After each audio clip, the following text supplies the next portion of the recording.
दोस्तों सभी को जय श्री राम जी की।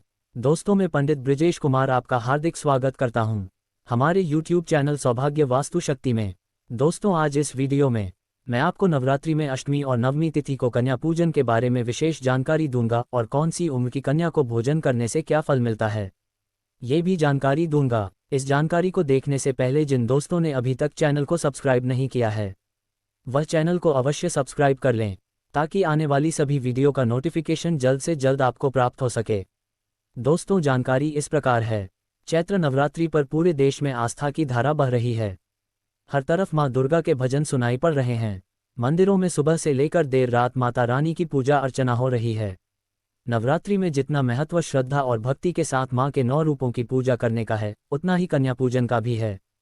कुछ लोग अष्टमी वाले दिन कन्या पूजन करते हैं तो कुछ नवमी को, कुछ लोग दशमी को भी कन्या पूजन करते हैं। लेकिन शास्त्रों के अनुसार कन्या पूजन के लिए दुर्गाष्टमी के दिन को सबसे ज्यादा महत्वपूर्ण और शुभ माना गया है। नवरात्रि में यदि आप 9 दिन व्रत नहीं कर पाए हैं तो अष्टमी और नवमी तिथि पर व्रत कर सकते हैं। मान्यता है कि दुर्गाष्टमी पर व्रत करने वालों को 9 दिन की पूजा के समान फल प्राप्त होता है। इस दिन माता की 8वीं शक्ति मां महागौरी का पूजन होता है। कन्या पूजन में 2 से 10 साल के बीच की बच्चियों को घर बुलाकर उनके पैर धोकर मां की पसंद का खाना खिलाया जाता है। कन्या पूजन से दुख दरिद्रता दूर होती है और घर में सुख समृद्धि आती है। कन्या पूजन में 9 बालिकाओं के साथ 2 बालकों को भी पूजा जाता है।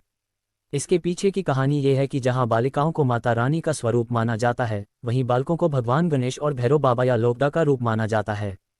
चैत्र नवरात्रि की महाअष्टमी तिथि का आरंभ 15 अप्रैल 2024 को दोपहर 12:11 बजे से शुरू हो रहा है, जिसका समापन 16 अप्रैल को दोपहर 1:23 बजे होगा। उदयातिथि के अनुसार 16 अप्रैल को अष्टमी मनाई जाएगी।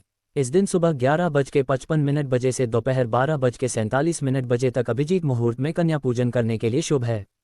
इस बार महानवमी 16 अप्रैल को दोपहर 1:23 पर आरंभ होगी और 17 अप्रैल को दोपहर 3:24 पर समाप्त होगी। उदयातिथि के अनुसार 17 अप्रैल को महानवमी मनाई जाएगी। महानवमी के दिन कन्या पूजन के लिए शुभ मुहूर्त सुबह 6:27 बजे से लेकर सुबह 7:51 बजे तक का है। कन्या पूजन की विधि। 1. कन्या पूजन के एक दिन पहले सभी कन्याओं को आमंत्रित करें। 2. कन्या पूजन के दिन 9 से अधिक कन्याओं को आमंत्रित करना शुभ होता है। 3. कन्या पूजन के लिए हलवा और पूरी का प्रसाद तैयार करें। 4. कन्याएं और बटुक या लोकदा छोटे लड़के घर आ जाएं तो उनका जल से पैरे धोएं और उनके चरण स्पर्श करें। 5. उसके बाद माथे पर अक्षत, फूल और कुमकुम लगाएं।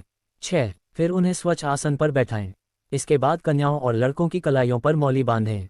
7. इसके बाद फिर मां भगवती का ध्यान करके इन देवी रूपी कन्याओं को इच्छा अनुसार भोजन कराएं। 8. अंत में उन्हें गिफ्ट्स दें, उनके पैर छुएं और उन्हें घर से विदा करें। किस उम्र की कन्या की पूजा से क्या मिलता है फल। 1. नवरात्र में अष्टमी या नवमी को 2 से 10 साल की 9 कन्याओं की पूजा होती है। शास्त्रों में अलग अलग उम्र की कन्या पूजन को लेकर विशेष महत्व बताया गया है। 2 वर्ष की कन्या को कुमारी कहा जाता है।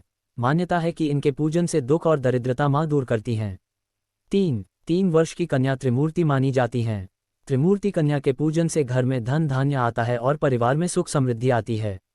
4 साल की कन्या को कल्याणी कहा जाता है। नवरात्रि में इनका पूजन करने और भोजन कराने से सुख समृद्धि की प्राप्ति होती है।